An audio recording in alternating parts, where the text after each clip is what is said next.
कल हमने पढ़ा था मात्रक किसे कहते हैं, है ना।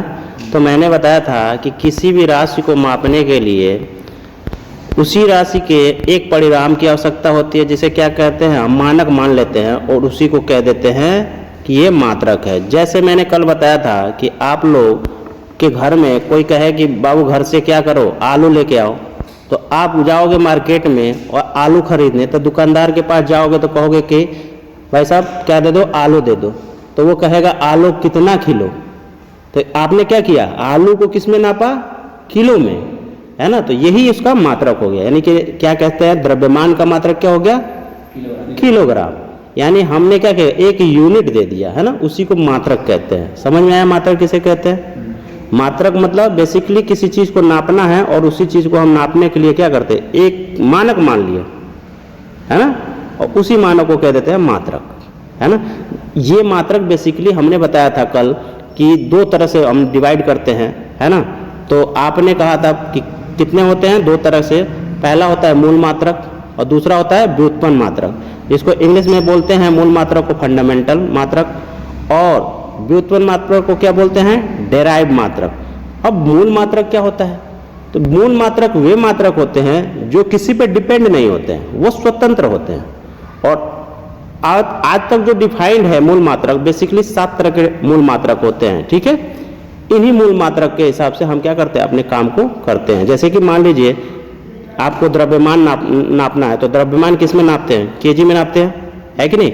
ऐसे ही आपको लंबाई नापना है, तो लंबाई किस में नापते हैं, मीटर में नापते हैं कि नहीं, मीटर में नापते हैं, है ना।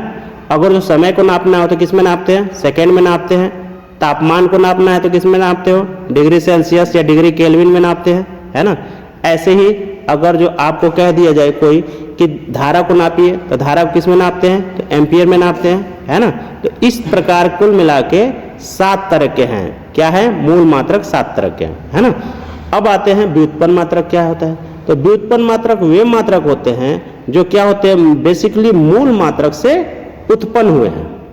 नाम ही है व्युत्पन्न, किससे उत्पन्न, तो मूल मात्रक से उत्पन्न। यानी यही 7 यूनिट आप उपयोग करके और क्या करते हो, एक नया मात्रक बना लेते हो, उसी को बोलते हैं व्युत्पन्न मात्रक। जैसे मान लीजिए मैंने कहा बल, या मैं छोटी सी एग्जांपल ले लेता हूं, मैं कहता हूं वेलोसिटी, यानी कि मैंने लिख दिया स्पीड, वेलोसिटी छोड़िए, वेलोसिटी स्पीड लिख दिया। तो स्पीड बराबर क्या होता है, तो आप जानते हो डिस्टेंस अपॉन समय।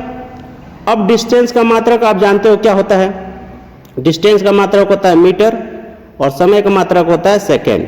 तो अब देखिए वेलोसिटी का कोई मात्रक पूछे या स्पीड का कोई मात्रक पूछे तो आप बताओगे मीटर पर सेकेंड। ये जो मीटर है ये आपका मूल मात्रक है कि नहीं, सेकेंड है, ये भी क्या है, मूल मात्रक है। तो बेसिकली हमने क्या किया, मूल मात्रक से ही डिराइव करके बताया कि क्या है, व्युत्पन्न मात्रक होते हैं, ठीक है।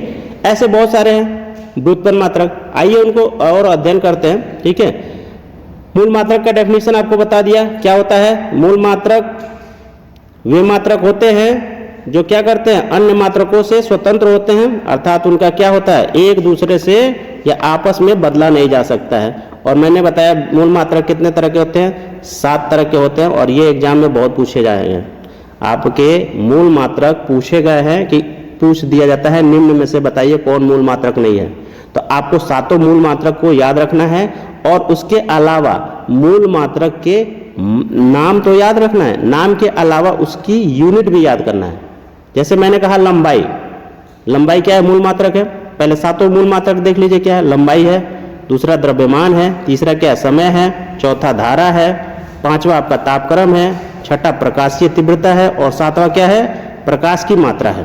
तो आपको इनके मात्रक भी याद रखना है। जैसे लंबाई का मात्रक क्या है, मीटर है, द्रव्यमान का मात्रक क्या है, किलोग्राम है, समय का मात्रक क्या है, सेकेंड है, धारा का मात्रक क्या है, एम्पियर। और धारा वाला तो बहुत इंपॉर्टेंट है, इसे आप लोग हमेशा याद रख लीजिएगा, है ना। धारा का बहुत बार पूछा हुआ है, चाहे कॉम्पिटिटिव एग्जाम हो चाहे आपके एग्जाम हो, है ना, कि धारा का मात्रक बताइए, एम्पियर होता है, इसे याद रखिएगा।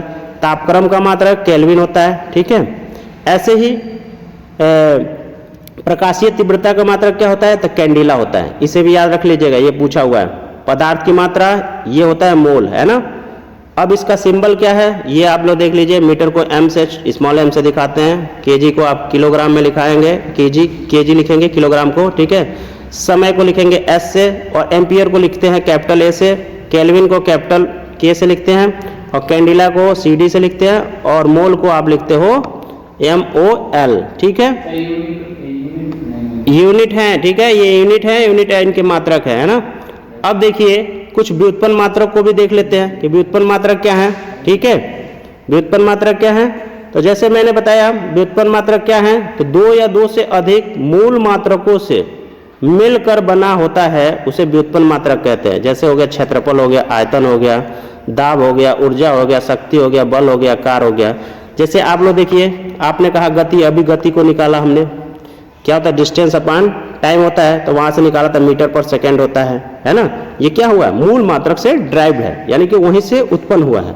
ऐसे ही बल का जो मात्रक होता है, तो बल का मात्रक वैसे तो आप लोगों को न्यूटन याद होगा, पर न्यूटन को है हम क्या करते हैं, वो तो साइंटिस्ट के नाम पे हो गया, पर एक्चुअली में देखा जाए तो वो क्या होता है, किलोग्राम मीटर पर सेकेंड स्क्वायर होता है, ठीक है। ये भी कहाँ से निकला है, तो आप बल बराबर जानते हो M×G से, है ना, वहां से आपका निकल गया, या M×A कह लीजिए, वहां से क्या हो जाएगा, बल निकल जाता है, यानी द्रव्यमान गुणा त्वरण, और त्वरण का मात्रक आपको पता है मीटर पर सेकेंड स्क्वायर होता है, और बल का द्रव्यमान का मात्रा होता है किलोग्राम। तो इस प्रकार क्या होगा, किलोग्राम मीटर पर सेकेंड हो जाएगा, है ना।